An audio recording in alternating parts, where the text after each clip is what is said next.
All in all, it was a grim harvest. As Ryan finally lay his head on the pillow that night, he tried to follow Reverend Ron's advice and focus on the uplifts from the weekend, but came up short. Instead, he was subjected to a congress of mind chatter, relentlessly critiquing every nuance of his surgeries and his patient management. The critique was interrupted by crying, echoing down the upstairs hallway.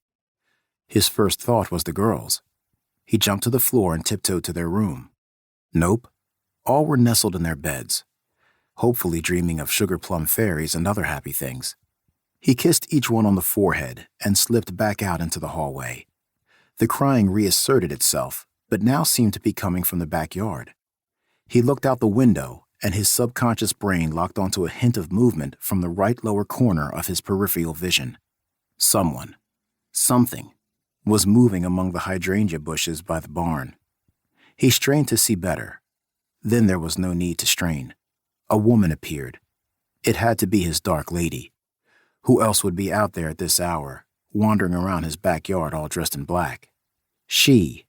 It, moved out into the yard as if following a curving pathway. She walked slowly and deliberately, all the while looking at the house. Just outside of the screened-in porch, she came to a halt, leaned forward, and peered inside. Ryan exploded down the front stairs, sprinted into the kitchen, burst through the French doors out to the porch, and pressed his face against the outer screen. Nothing. Christ. As his eyes adjusted to the darkness, he spotted her again. She was moving among the forsythia bushes on the far side of the yard. He blew out of the screen door and dashed toward her. She moved into the moonlight shadow of a towering hemlock. Ryan dove into the darkness and grabbed madly at the lightless air. He came up with nothing. Then he spotted her again, now on the front porch. Her dark form strobed by a sputtering street lamp out on Salisbury Road. She appeared to be trying to open the front door. "Jesus!" blurted Ryan, launching himself through the bushes to the front walkway. On arrival, she was gone, but he could hear her footsteps in the gravel of the driveway. He rounded the front of the house and saw her turning the knob of the side door. "Hey, lady!" erupted out of his chest as his body prepared to lunge forward.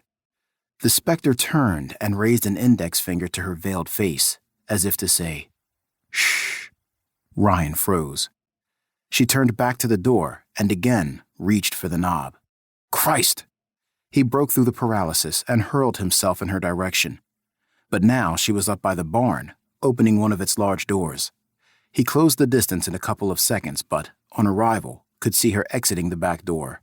"Oh, screw this," choked out Ryan, his chest heaving. "I'm not going to chase this thing around in circles."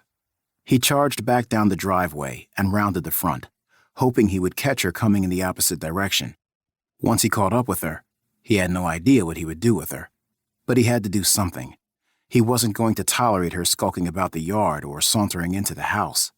He made it around the front corner and re-entered the backyard. But she was gone.